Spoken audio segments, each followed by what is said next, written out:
தேவனுக்கு ஸ்தோத்திரம். இயேசு கிறிஸ்துவோட நாமத்தினால உங்க எல்லாரையும் நான் வாழ்த்துறேன். இயேசு அப்பாவோட நாமம்தான் உன்னதமான நாமம்.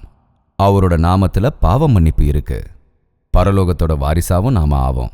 அவரோட நாமத்தினால நம்ம பிரார்த்தனை பண்ணா பேய்களும் ஓடி போகும், உங்களோட நோய்களும் குணமாகும். அவரால் முடியாதது எதுவுமே இல்லை. அவ்வளோ பெரிய இயேசுவோட உன்னதமான நாமத்துல நமக்கு விடுதலை இருக்கு, வெற்றியும் இருக்கு. அவரோட நாமத்து மேல விசுவாசம் வைங்க. அவரோட உன்னதமான ஆசீர்வாதத்தை நீங்க பெறுங்க.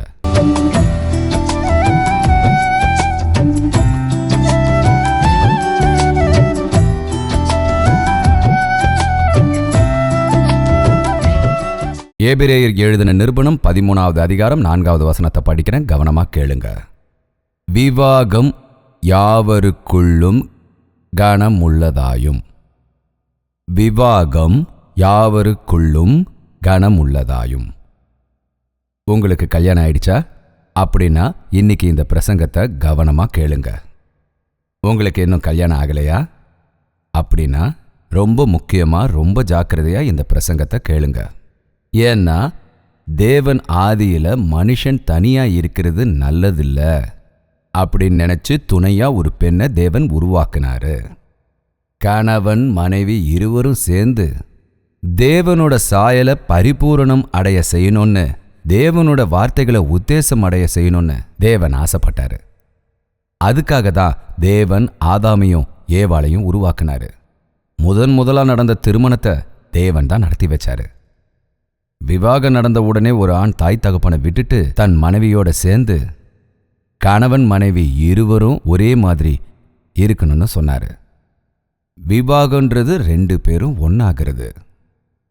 இது நம்ம எல்லாருக்குமே தெரியும். 3 முடிச்சு போடுறது மூலமா, வாக்குத்தத்தம் கொடுக்கறது மூலமா விவாக காரியம் முடியறதுனால நம்ம தம்பதி ஆயிடுறோம் அப்படின்னு பல பேர் சொல்றதுனால, பகிரங்கமா நின்று வாக்குத்தத்தம் செஞ்சதுக்கு அப்புறம் கணவன் மனைவியா அறிவிக்கப்பட்டதுக்கு அப்புறமா, அந்த திருமணத்தோட பதிவை செஞ்சதுக்கு அப்புறமா, எல்லா வகையிலையும் அவங்க கணவன் மனைவிதான் உறுதி செஞ்சதுக்கு அப்புறமா அவங்களோட தாம்பத்திய வாழ்க்கையை தொடங்குறாங்க.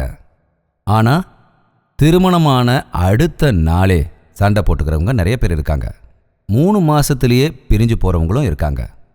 60 வருஷமா குடும்பம் நடத்தினாலும் கணவனும் மனைவியும் சரியான வகையில ஒத்துமை இல்லாம நிறைய பேர் இருக்காங்க.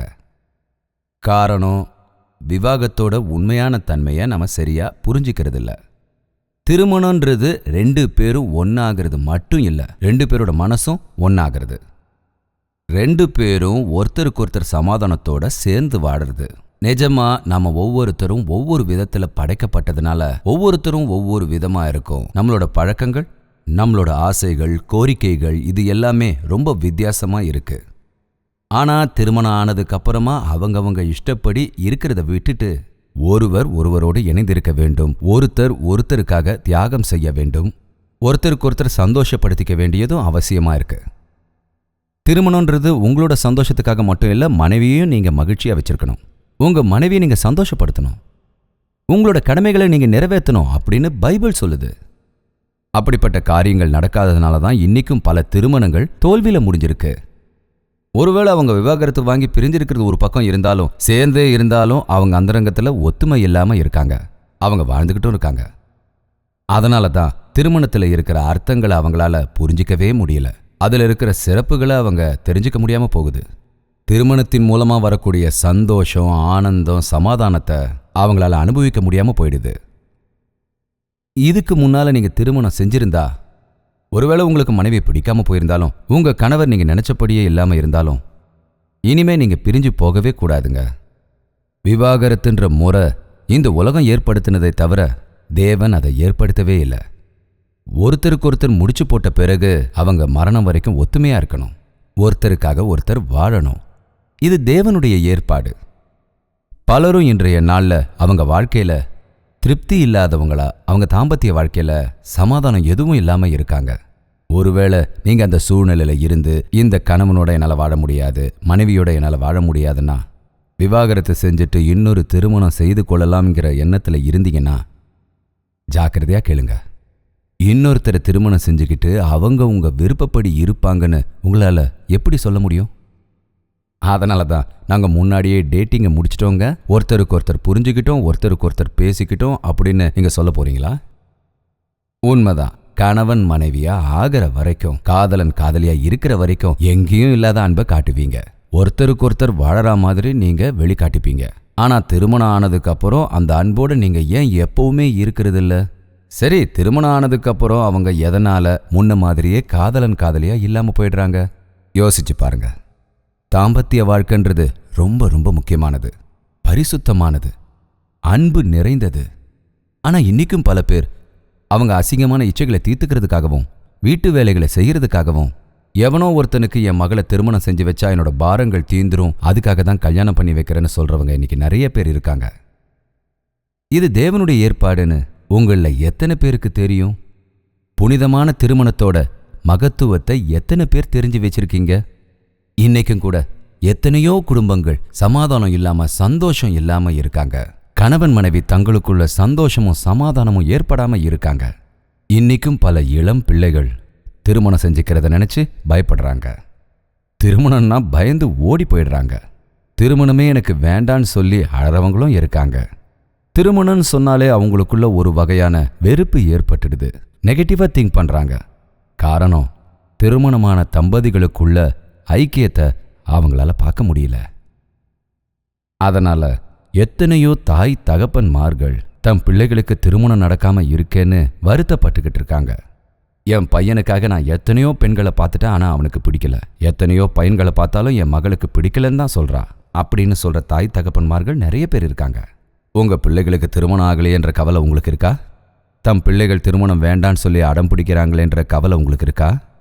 பார்த்தீங்கன்னா குறைஞ்சது உங்க பிள்ளைங்களோட வாழ்க்கையிலையும் அவங்க திருமணம் விஷயங்கள்லையும் தேவனோட சித்தம் என்னங்கிறத தெரிஞ்சுக்க பிரார்த்தனை பண்ணுங்க. இளம் பிள்ளைகளான நீங்களும் கூட தேவ சித்தத்துக்காக உங்க திருமணத்தை ஒப்படைச்சிருங்க.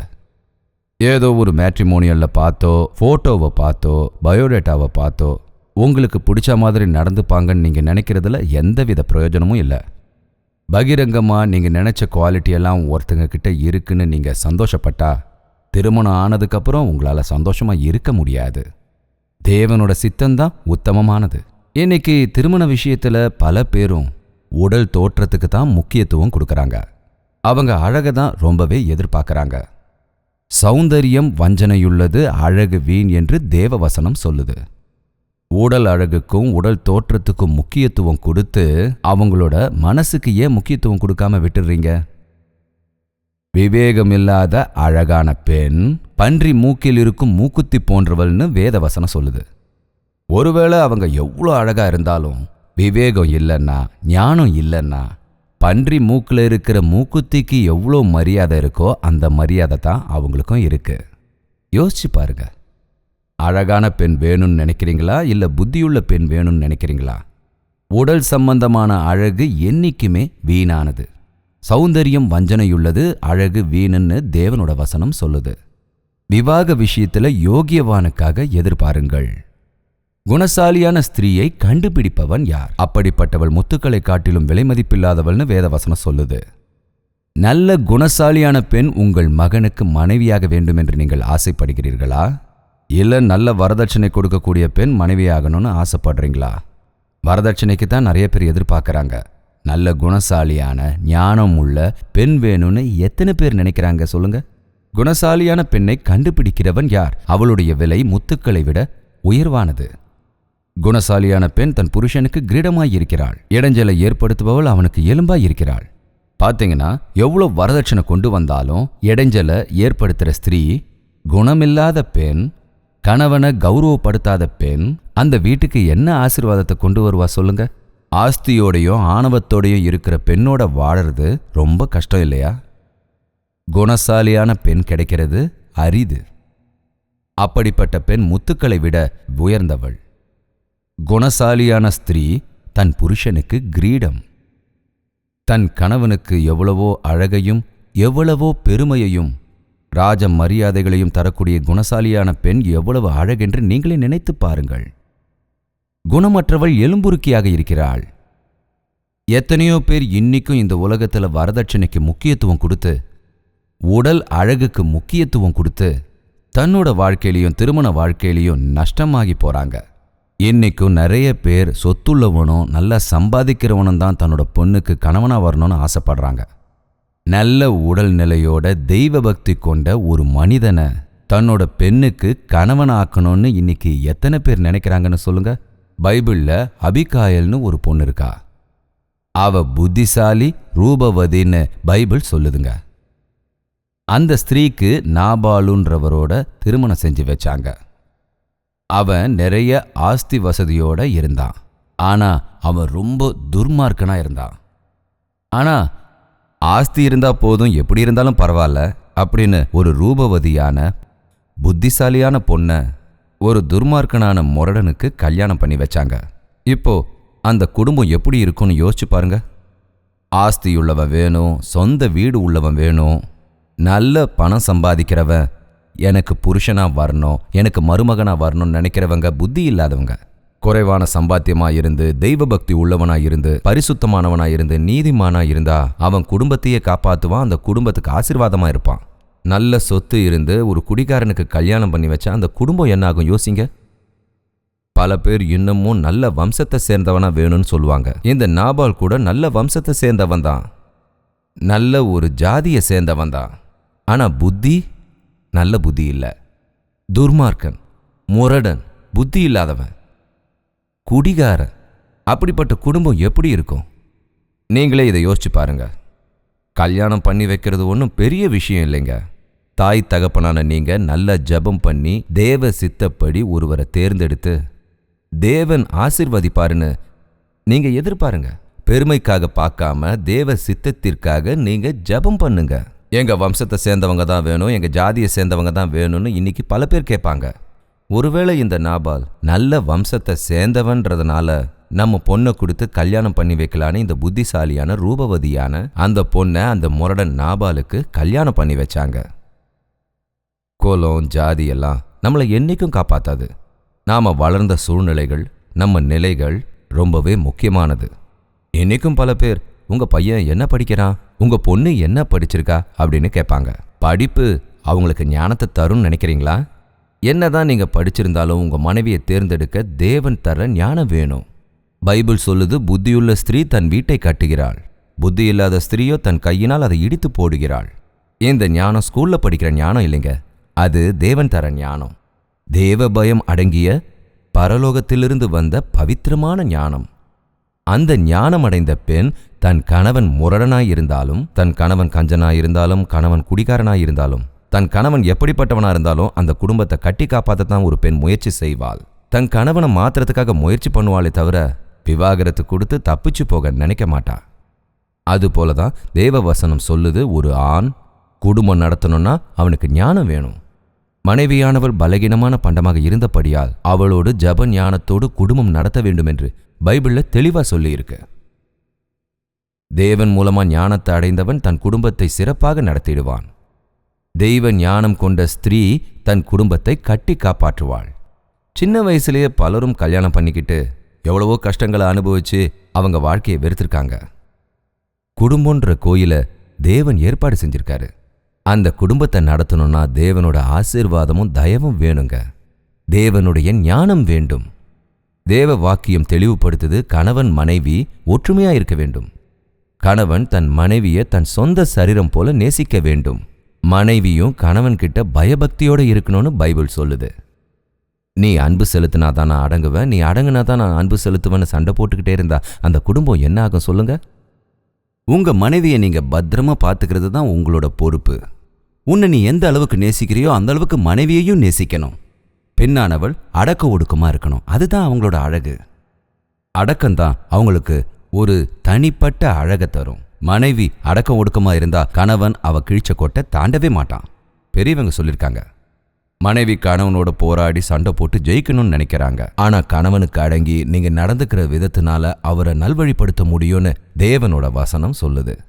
கணவன் மனைவி சமாதானத்தோடையும் சந்தோஷத்தோடையும் குடும்பம் நடத்தணும்னா அவங்க கிட்ட அன்பு நிறைஞ்சிருக்கணும். அது சாதாரணமா நமக்கு கிடைக்காது. அதுக்கு தான் நீங்க இயேசு கிறிஸ்து மீது விசுவாசம் வைத்து வீட்டின் அதிபதியாகவும் உங்க இருவரின் நடுவில் இயேசு கிறிஸ்துவின் பிரியம் நிலைத்திருக்கும்படியாக உங்கள் இதயத்தை பிணைத்திருக்கும்படியாக உங்க இதயத்தை தேவன்கிட்ட ஒப்படைத்திடுங்கள். தேவ சித்தத்தின்படி நடந்த திருமணம் உத்தமமானது. சோதனைகள் இருந்தாலும், சிரமங்கள் இருந்தாலும், போராட்டங்கள் இருந்தாலும் அவங்க கணவன் மனைவியா நிலைச்சிருப்பாங்க. தேவனோட கிருபைய அவங்க வெளிப்படுத்துவாங்க. உங்களுக்கு திருமணம் ஆகலன்னு வேதனையோட இருக்கீங்களா? திருமண விஷயத்துல சொந்த முயற்சி பண்ணி அதுல தோல்வி அடைஞ்சிட்டீங்களா? தேவ சித்தத்துக்காக பிரார்த்தனை பண்ணுங்க. தேவன் உங்களுக்காக படைச்ச பெண்ணை உங்களுக்கு வெளிப்படுத்துவாரு. உங்களுக்காக தேவன் நன்மையை தான் செய்வாரு. நல்ல கணவனை ஒரு பெண்ணுக்கு காட்டுவாரு. தேவனோட சித்தத்தின்படி நீங்க நடந்தா ஆசீர்வதிக்கப்பட்டவங்களா, வாழ்த்தப்பட்டவங்களா, சமாதானம் சந்தோஷத்தோட நல்வாழ்க்கையை வாழ்வீங்க. அதை விட்டுட்டு ஆஸ்திகளுக்கு முக்கியத்துவம் கொடுத்து, வரதட்சணைகளுக்கு முக்கியத்துவம் கொடுத்து, குலத்துக்கும் ஜாதிக்கும் முக்கியத்துவம் கொடுத்தீங்கன்னா நஷ்டமாயிடுவீங்க. தேவனோட சித்தப்படி விவாகம் நடக்கணும்னு தேவ சன்னதியில பிரார்த்தனை பண்ணுங்க. பல பேர் தேவ சித்தத்தை எப்படி பெறணும்னு கேட்டிருக்காங்க. நீங்க பிரார்த்தனை பண்ணீங்கன்னா தேவ சித்தத்தில் இருக்கும் பெண் யாருன்னு உங்களுக்கு காட்டுவாரு. அதுக்கான வழிகளை உங்களுக்கு தெரியப்படுத்துவாரு. தேவன் சித்தத்தின்படியே திருமணம் நடக்கும். இன்னைக்கும் எத்தனையோ இளம் பிள்ளைகள் தாய் தகப்பனோட அனுமதி இல்லாம, அவங்க ஆசி இல்லாம, அவங்க இஷ்டப்படியே அவங்க தன்னோட வாழ்க்கை துணையை தேடிக்கிட்டு காதல் திருமணம்னு சொல்லி அவங்க இஷ்டப்படியே திருமணம் செஞ்சுக்கிறாங்க. அது தேவன் ஏற்பாடு செஞ்ச திருமணம் இல்லை. தாய் தகப்பனோட ஆசீர்வாதம் உங்க திருமணத்துல கண்டிப்பா இருக்கணும். காரணம், உங்களை பெத்து வளர்த்து பெரியவனாக்கி உங்க மேல அதிக அன்பு வச்சாங்க இல்லையா? உங்களுக்கு நல்லபடியா குடும்பம் அமைஞ்சு நல்ல வாழ்க்கையை வாழணும்னு அவங்க விருப்பப்படுறாங்க இல்லையா? அவங்க ஆசீர்வாதம் இல்லாம நீங்க திருமணம் செஞ்சுக்கிட்டீங்கன்னா அது உங்களுக்கு பயன் தருமா? உங்க தாய் தகப்பனோட அனுமதியோட, அவங்க ஆசீர்வாதத்தோட தேவ சித்தத்தின்படி திருமணம் செஞ்சுக்கங்க. பாக்கியவான்களா இருப்பீங்க. ஆமா, விவாகம் பல விஷயங்கள்ல கனம் உள்ளது. அது தற்காலிகமானதில்ல. ஒருத்தர் தன்னோட வாழ்க்கையில ஒரு தடவை தான் திருமணம் செஞ்சுக்கணும். மரணத்தினால தவிர வேற எதாலையும் பிரியக்கூடாது. தேவன் ஏற்பாடு பண்ணதை மனிதன் பிரிக்கக்கூடாதுன்னு வேத வசனம் சொல்லுது. மறுபடியும் விவாகரத்து பண்ணி கல்யாணம் பண்ணிக்கிறது தேவ சித்தம் இல்லை. தேவனோட சித்தம் அறிந்து அவர் சித்தத்தின்படி நடக்கும்போது உங்க தாம்பத்திய வாழ்க்கையில சந்தோஷமா இருப்பீங்க. நல்ல குழந்தைகளை பெற்று செல்வ செழிப்போட நல்லா இருப்பீங்க. உங்களுக்கும் உங்களை சுத்தி இருக்கிறவங்களுக்கும் சமுதாயத்துக்கும் ஆசீர்வாதமா இருப்பீங்க. ஆமா, விவாகம் செஞ்சவங்களுக்கு சரீர சம்பந்தமா சில இடைஞ்சல்கள் இருக்கும். அதுக்காக திருமணம் செஞ்சுக்காம இருக்கிறது ரொம்ப பெரிய தப்பு. குடும்பத்தில் இருக்கிற கஷ்ட நஷ்டங்களை பொறுத்துக்கிட்டு, ஒருத்தர் புரிஞ்சுக்கிட்டு, ஒருத்தருக்கு ஒருத்தர் உதவி செஞ்சுக்கிட்டு, ஒருத்தர் மன்னிச்சுக்கிட்டு ஒத்துமையா நீங்க வாழும்போது அந்த தாம்பத்திய வாழ்க்கையில இருக்கிற சந்தோஷமும் சமாதானமும் இந்த உலகத்துல தேடினாலும் கிடைக்காது. அதனால திருமணமான நீங்க ஒருத்தருக்கு ஒருத்தர் உங்க இதயத்தை சரி பண்ணிக்கங்க. திருமணத்துக்காக காத்துட்டு இருக்கிற நீங்க தேவனோட சித்தத்துக்காக எதிர்பாருங்கள். விசுவாசத்தோட பிரார்த்தனை பண்ணுங்க. தேவ சித்தத்தின்படி உங்க திருமணம் நடக்கும். நீங்க பலனடைஞ்சு வளர்ச்சி அடைவீங்க. பிரார்த்தனை பண்ணலாமா? தயாரா இருக்கீங்களா? பரிசுத்தமும் பிரியமும் நிறைந்த தகப்பனே, திருமணம் அனைத்து விஷயங்களையும் கனமாக்கும் நீங்க சொன்னதனால எங்க வாழ்க்கையில திருமணத்தை பற்றிய பெருமையை நாங்கள் அறிந்து கொண்டோம். திருமணமான தம்பதிகள் இன்று உங்கள் சன்னதியில் முழங்காலிட்டு பிரார்த்தனை செய்கிறார்கள். வெறுப்போடும் சண்டையிட்டும் வம்போடும் வெறுப்போடும் இருக்கிற அவங்க தாம்பத்திய வாழ்க்கையில் கிடைக்க வேண்டிய சந்தோஷமும் சமாதானமும் கிடைக்கும்படியாக உமது பரிசுத்த ஆவியை அவர்கள் மீது இறக்கும். ஒருவருக்கொருவர் குற்றம் சொல்கிறவர்களாக இருந்தாலும், அவர்கள் போட்டி போடுபவர்களாக இருந்தாலும், ஒருவருக்கு இன்னொருவர் விரோதமாய் நடந்து கொண்டாலும் அவர்களை நீங்கள் ஒரே சரீரமாக ஆக்கும்படி நாங்கள் உம்மிடம் மனமுருகி பிரார்த்திக்கிறோம். தேவனே, ஒருவருக்கொருவர் புரிந்து கொண்டு, ஒருவரை ஒருவர் மன்னித்து கொண்டு, ஒருவருக்காக ஒருவர் வாழும்படியாக உமது பரிசுத்தமான ஆத்ம சக்தியை தம்பதிகளுக்கு தந்தருளும் தகப்பனே.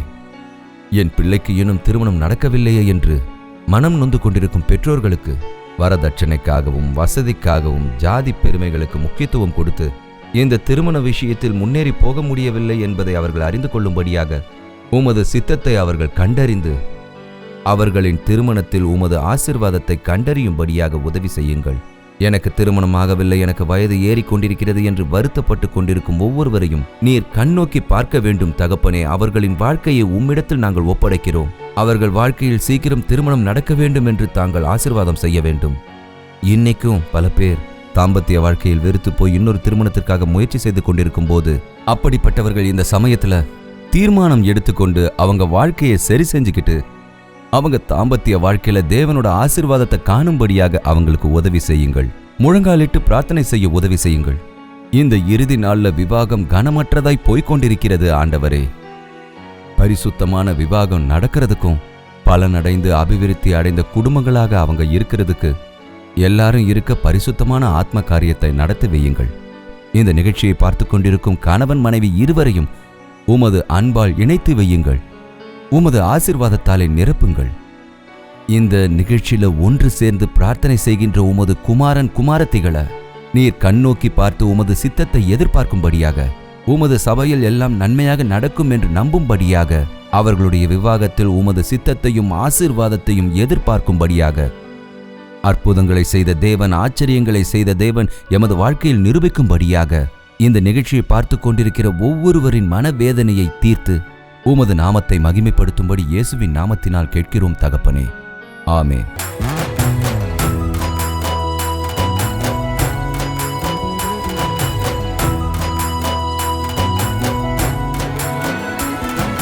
முதலும் முடிவும் நீரே எனக்கு பரிசுத்தரே. என் இதயம் நிறைவினாலே துதி பாடிடுவேன். நான் பரவசமாயாகிடுவேன் உம்மை நோக்கினால்.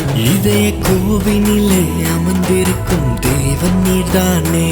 நீர்தான் என் கானமே, நீர்தான் என் தியானமே, நீர்தான் என் சர்வமே, நீர்தான் என் ஜீவமே. நான் பரவசமாயாகிடுவேன் உம்மை நோக்கினால்.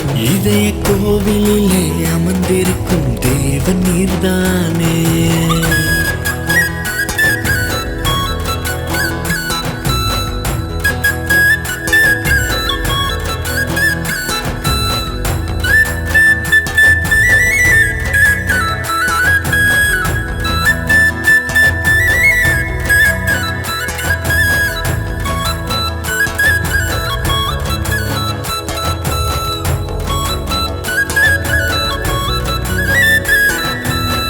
ஜீவ வார்த்தையால் என்னோடு பேசினீரே. ஆவியின் கனிகளினால் அலங்கரித்தீரே. ஜீவ வார்த்தையால் என்னோடு பேசினீரே. ஆவியின் கனிகளினால் அலங்கரித்தீரே. என்னை உமதன்பு அரவணைப்பில் சேர்த்து கொண்டீரே. நானும் மனதார உமக்காக வாழ்ந்து வருகிறேன். உயிரின் நண்பரே, என் அன்பு இயேசுவே. உயிரின் நண்பரே, என் அன்பு இயேசுவே. ஓ பரவசமாயாகிடுவேன் உம்மை நோக்கினால். இதய கோவிலிலே அமர்ந்திருக்கும் தேவன் நீர்தானே.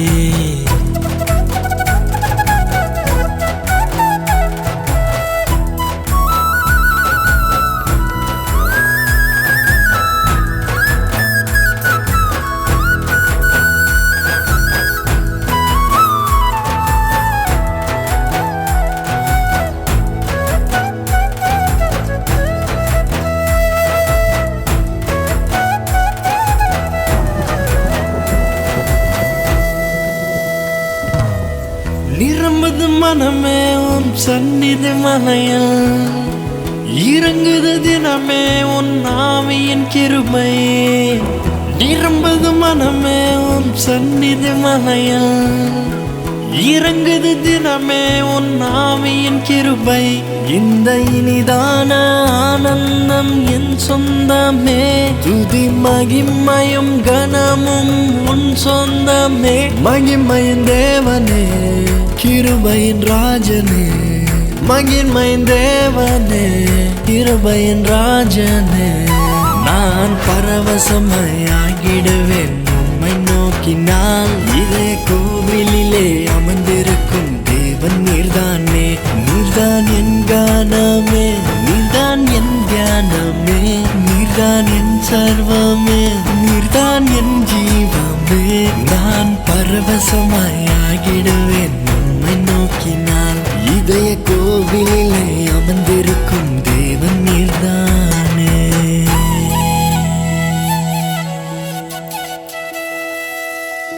பிரிஞ்சு போகலான்னு நினைக்கிறீங்களா? விவாகரத்து வாங்கலான்னு நினைக்கிறீங்களா? வேண்டாங்க, வேண்டவே வேண்டாம். தேவன் உங்களை ஒன்று சேர்க்கணும்னு, உங்களுக்கு நடுவில் இருக்கிற பிரச்சனையை தீர்த்து வைக்கணும்னு, உங்கள் 2 பேருக்குள்ளே இருக்கிற பிரச்சனையை தீர்ந்து தேவ ஆசீர்வாதம் உங்களுக்குள்ளே வரணும்னு தேவன் ஆசைப்படுறாரு. ஒருவருக்கு ஒருவர் விட்டு கொடுத்து ஒருத்தருக்கு ஒருத்தர் சமாதானமா போங்க. விட்டு கொடுத்து போனீங்கன்னா எப்பவும் சண்டை வராது. நான் தான் பெரியவன்னு சொன்னீங்கன்னா எப்பவும் சண்டை தீரவே தீராது. எனக்கு எதுவும் தெரியாது, உங்களுக்கு தான் தெரியும்னு சொன்னீங்கன்னா எந்த பிரச்சனையும் வராது. பாராட்டி சொல்லுங்க. யாருக்கு தெரிஞ்சாலும் உங்க 2 பேருக்கும் நன்மை. எதுவா இருந்தாலும் 2 பேரும் தான் அனுபவிக்க போறீங்க. அதனால நீங்க 2 பேரும் ஒருத்தர்ன்ற உண்மையை தெரிஞ்சுக்கிட்டு ஒருத்தருக்கு ஒருத்தர் சமாதானம் அடைஞ்சு இன்றே தேவனிடத்தில் உங்க வாழ்க்கைய ரீஎன்ட்ரி பண்ணிக்கிட்டு மறுபடியும் அவர்கிட்ட ஒப்படைச்சிருங்க. ஒவ்வொரு தடவையும் விவாக வாக்குத்தத்தங்களை ஞாபகப்படுத்திக்கிங்க. தேவனோட சன்னதியில் பிரார்த்தனை பண்ணுங்க. ஆனந்தமா உங்க வாழ்க்கையை நடத்துங்க. எனக்கு இன்னும் திருமணம் ஆகல, என் அப்பா அம்மா என்னை கண்டுக்கல, எத்தனையோ பேர் என்னை பொண்ணு பார்த்துட்டு போறாங்க அப்படின்னு கவலைப்படுறீங்களா? வேண்டாம். தேவன் தன் சித்தப்படி உங்க திருமணத்தை நடத்தி வைப்பாரு. விசுவாசத்தை இழக்காதீங்க, மனத்தளர்ச்சி அடையாதீங்க. கல்யாணம் ஆகாதவங்க கல்யாணம் ஆகிறதுக்கு ஆசைப்படலாம், ஆனா விவாகரத்து பண்றதுக்கு எப்பவும் ஆசைப்படக்கூடாது. ஆனா இன்னைக்கும் பல பேர் கல்யாணம் ஆனதும் எப்போ பிரிஞ்சு போலான்னு தான் பார்க்குறாங்க.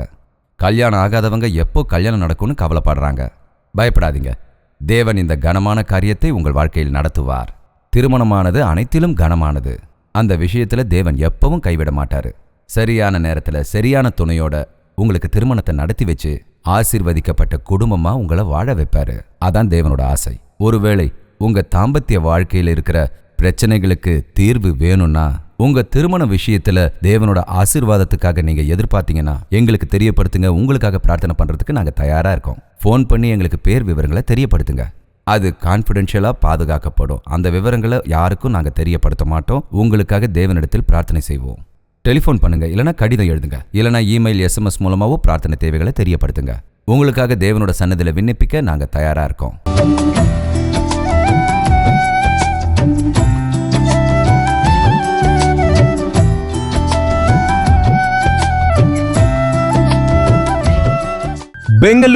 பெங்களூருவை சுற்றி இருக்கிற பகுதியில் இருக்கிற உங்களுக்கு நற்செய்தி. ஒவ்வொரு நாளும் தேவ வசனத்தை அநேக மொழிகளில் கேட்கிற உங்களை நேரடியாக பார்க்க வேண்டும் என்று, உங்களுக்காக தனிப்பட்ட விதத்தில் ஜெபிக்க வேண்டும் என்று பெங்களூரு வருகிறோம். பிப்ரவரி 16ஆம் தேதி அன்று மதியம் 2லிருந்து 5 வரை, மாலை 6லிருந்து 10 வரை 2 செஷன்ஸ் ஆக இது நடக்கும். உங்களை நேரடியாக சந்தித்து தனிப்பட்ட விதத்தில் ஜெபிக்க வேண்டும் என்று, தேவ வசனத்தை தியானித்து நம்ம எல்லாரும் சேர்ந்து தேவ சமூகத்தில் மகிழ வேண்டும் என்று இந்த ஒன் டே கெட் டுகெதரை ஏற்பாடு செய்கின்றோம். வாருங்கள், குடும்பமாக புறப்பட்டு வாங்க. கர்த்தரின் சமூகத்தில் நம்ம எல்லாரும் சேர்ந்து அவர் வசனத்தை தியானிப்போம், அவரை ஆராதிப்போம். மிக முக்கியமாக உங்க சாட்சிகளை கேட்க, உங்களுக்காக ஜெபிக்க நான் எவ்வளவோ ஆசையோடு இருக்கிறேன். சோஷியல் மீடியா மூலம், தொலைக்காட்சி மூலம் வசனத்தை கேட்கும் உங்களை நேரடியாக சந்தித்து பலப்படுத்த வாஞ்சையாக இருக்கிறோம். தவறாம வாருங்கள். பெங்களூருவிலே ஹட்சன் கம்யூனிட்டி சென்டரில் CSI காம்பவுண்டில் இந்த ஒன் டே கெட் டுகெதர் நடைபெறுகிறது. மேலும் விவரங்கள் வேண்டுமென்றால் 8939801234 என்கிற நம்பருக்கு ஒரு டெக்ஸ்ட் பண்ணுங்க. இங்க ஸ்கிரீன்ல உங்களுக்கு தெரிகிற நம்பருக்கு ஒரு வாட்ஸ்அப் மெசேஜ் அனுப்புங்க. லிங்க் உங்களுக்கு அனுப்புவார்கள். தவறாமல் கலந்து கொள்ளுங்க.